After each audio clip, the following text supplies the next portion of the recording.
Alright, so in this video we are going to discuss electromotive force. And don't worry, it's not an actual force that we're actually dealing with. This is once again terminology left over before physics was fully understood. Alright, so when we look at a circuit, so I have a little circuit drawn here. So we have a DC power supply, we have a little resistor, I'll talk about what that is a little later. We have a large resistor, and then we have our current. So remember, we go from positive to negative. So in order to have steady current, you actually have to have a complete circuit. If you just have a piece of wire sitting there and you induce an electric field, charge is going to build up at one end, creating an electric field in the opposite direction, and thus an electric force in the opposite direction, and the electrons will stop flowing.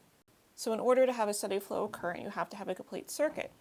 However, as the electrons flow through various circuit elements, the potential energy decreases. So we often refer to a circuit element as a voltage drop. So there has to be a method to actually increase that potential energy, again, so that the electrons continue to flow. And what does this we refer to as the EMF. The EMF brings charge from a lower to a higher potential energy against the electric force. Now we actually already know what this is. I'm being a little mysterious here. We actually know what this is. The EMF, represented by the script E here, is actually the voltage from the power supply. So the voltage across the terminals of the power supply. However, we also have to keep in mind the fact that in reality, that power supply is going to have some internal resistance. So little r is internal resistance to the power supply. So that's why the little resistor is drawn off of the DC circuit element there. So terminal voltage is actually a little less than the EMF because of internal resistance inside of the power supply.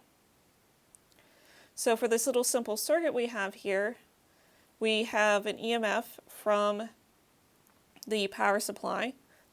We have to subtract off the loss of potential going across the internal resistance in the power supply.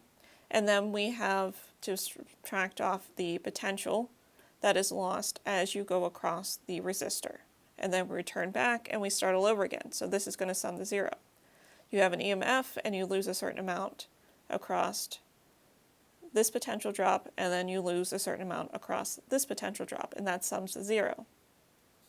So because we follow current rather than the electrons, we're going to go from negative back up to positive. So this EMF is pulling, as the electron holes flow around here, is pulling it from the negative back up to the positive so that you have EMF, a high EMF again.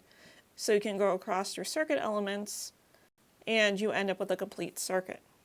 So rearranging this relationship here, we solve for current. It allows us to establish what current is in this very simple circuit.